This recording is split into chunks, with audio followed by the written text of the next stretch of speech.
question. Yes, ma'am.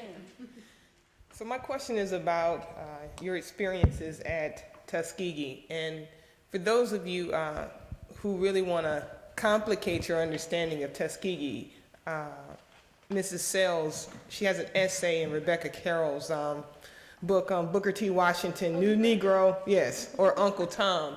And it's an interesting take on Tuskegee as we think about the freedom struggle and the importance of historically black colleges. So I'm wondering if you can say anything about what Tuskegee meant to you as well as John Wiley. Okay, Tuskegee, as she's pointed out, was the school of Booker T. Washington.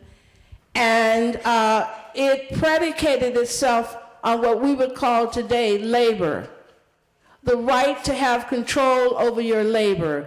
Now, Booker T. Washington and William D. Du Bois were in a big fight about the direction of which black people should move, and they were presented as being diametrically opposed to each other. I believe that there's something to think about when you've been enslaved and can't control your labor, and that you work to build houses for other people that you'll never live in, tend gardens for food that you can't eat. So on that score, I think that was a radical departure from enslavement, that part of it. Now on the question of civil rights, I think I would tend to say that it was important that Booker T. Washington incorporate within his vision the vision of civil rights and to speak out against the terrorism and oppression. Tuskegee did speak out against lynching because they documented the cases of lynching. Emmett Scott did up until 1968, I think. The other thing that I would say about Tuskegee, when I went to Tuskegee, it was still the pride of the swift-growing South. But something had happened in Tuskegee. Two things that happened: the Southern Negro Youth Conference that happened, the movement that happened in the 1940s, 20s and 30s or 40s. Tell me, you're a historian, I forget the dates. But of which Angela Davis's parents were a part of, and had a big chapter at Tuskegee Institute. And it was fighting for fair housing, equal employment opportunity in the throes of segregation. So Tuskegee, no school is a monolith. There's always been in historically black schools that little corner of activism and radicalism. Dr. Gamillion had challenged in Tuskegee, before SNCC even came there, gerrymandering, which was around the question of voting. So Tuskegee had its own kind of history, both conservative and radical. When I came to Tuskegee, it was filled up with young, radical, black and Jewish teachers who had come from northern schools and who were on the mark, ready to go for freedom in the South. So Tuskegee had radically changed. Dean Phillips was the dean at Tuskegee who chartered the buses for us to go and have what's called in history the PISSN at the Capitol, that was done by Tuskegee students. So Tuskegee became a very interesting place. It was a seat of the student movement in Alabama.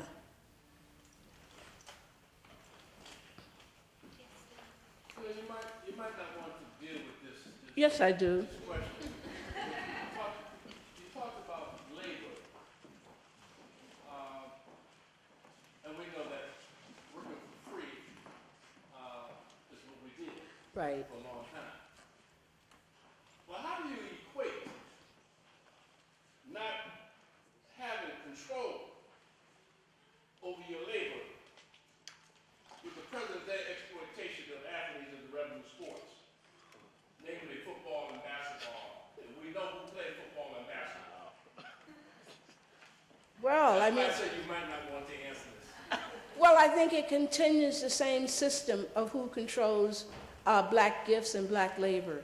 And certainly, black athletes, just like black hip-hop music, is moderated and controlled by wealthy white men.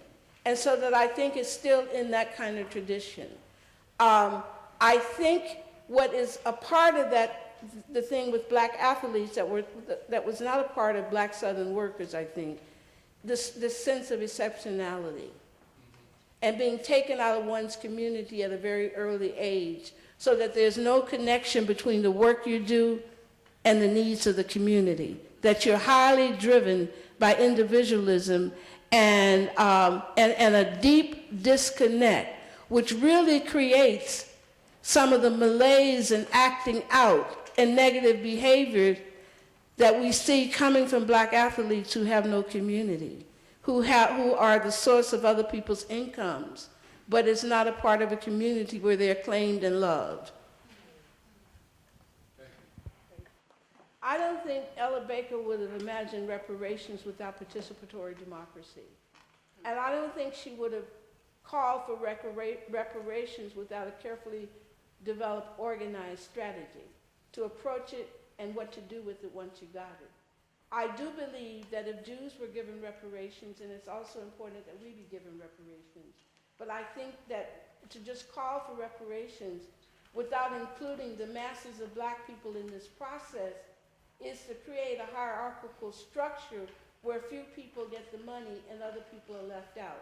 So I just have not heard arguments for reparations that I think has within it the element of participatory democracy. Let me tell you why. My mother doesn't know anything about the reparations movement. How many ordinary black people know anything about that? So it's important that that kind of popular education takes place so that they can be around the table talking about what does reparations mean to them and how might we execute it and how might we apply it. The power to change is today what it has always been, in the hands of the people. Politicians don't change society, people do. Organized people and communities working together change society. Real substantive change does not come from the inside where people have vested interest to maintain their power. The promise of the Democratic Party for change is for those of us who still believe in freedom to begin to organize in ways that allow us to touch our capacity for justice instead of believing that a president, namely Barack Obama, is going to take us to the promised land. Now, I believe that there's been a real critical misunderstanding. I want to quote Fannie Lou Hamer when she said, "We didn't come all of this way to the Mississippi Freedom Democratic Party for any 3 seats." And I want to paraphrase that to say that black folks did not come 400 years in this country for our destination to be the White House and to be a king. That's a misunderstanding of the destination. And it also does not understand what happened to direct action when Bayard Rustin played a major role in shifting the action from the streets to electoral politics, and therefore in many ways neutralizing the power of the people to get results for themselves. Now, don't go away from here saying Ruby Sales said that she doesn't like Barack Obama, or Ruby Sales is a Tea Party who believed that he was not born in this country and shouldn't be president. I'm not saying any of that. I'm saying that it's ahistorical to believe that our destination was to get a seat in the White House. And what does that mean in a global world when you have to declare war against African peoples and other peoples, poor people around the globe? What does it mean to sit in the White House when there are 150 million people around the globe living on less than $1 a day?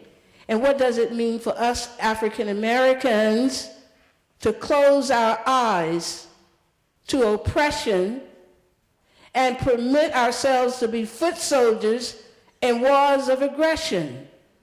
How do we then exercise what our grandparents always had, moral authority?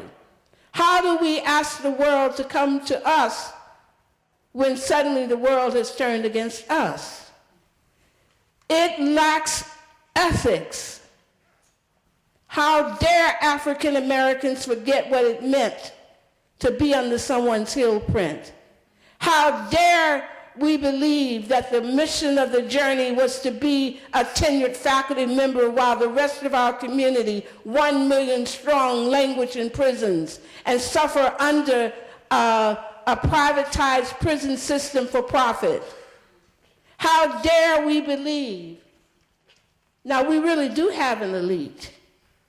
It was hard to develop that kind of elite under segregation, but they imposed on the South a system of exceptionality that had operated in the North, where only the exceptional Negroes got to go to academic schools and got to go to college, and then they looked at their communities at a distance and no longer saw their work as tied into the community, but their work as making the machinery of capitalism work. None of our hands are clean. Black folks, we've got some serious questions to ask ourselves. What does it mean for us to give the best of what we have to white institutions while historically black colleges fail and are submerged within larger white colleges? What does that mean that we give the best of ourselves? And my friends say, oh, Ruby, but you know, it's really hard to work. You know, there's no money, these black folks do this and they do that. And I say, yeah, I've worked in white colleges and they sure can be racist. It's no picnic. So you have to really be honest and truthful. So this is a conversation for all of us. And African Americans, you have a moral responsibility, whether you choose to assume it or not, to stand up for countries and people in Iraq, around the world, who are victims of aggression. And how dare we leave our young people behind? Finally, let me say, I don't want to hear another black young African American tell me, oh, these young folks. You made these young folks. Wow. They suffer from a lack of intimacy. Now, when I was growing up, white newspapers always put black men and women on the front page and said that we were criminals. They criminalized us. But you know what the difference was? Our parents and other black people didn't believe it. That was the difference. And they set about to create systems so that we can live in our highest potential. If our young men are misogynist, then we need to teach them. If our young daughters are gender bound in negative ways, we need to teach them. And finally, we need to really deal with the important question of what does it mean to be black in the world today? What does it mean to be African American in a white supremacist world today that has been, where participatory democracy has been dismantled by the culture wars of the 60s, 80s, 70s, and 90s. We've been through serious culture wars in the South. And most people don't understand that. Even our intellectuals don't understand the impact of the cultural wars. So we've got some work to do. And finally, I want to say that when I grew up in my community, the demands of segregation and the urgency of survival created in black people a perception, a perspective that everybody was invited around the table to do the work. Lesbian, gays, everybody. And this anti-gay sentiment that has been pushed in the black community, and that we accepted it in many ways. We didn't create it, but we changed a theology that allowed us to be over and against lesbian people. And for lesbian and gay people, I want to say to you that you also are part of the problem by universalizing the lesbian gay experience into some paradigm called queerness that erodes all of the identities that I've been talking about all day here. There is no universal gay person. You might share common features, but the territory is very different. So we have got to come together. I've written an article for Spelman that talks about lesbian and gays at historically black colleges from 1920 to 1954. I hope you get a chance to read that article. But I really want to say that black people, we must recreate a community where everybody's work was used.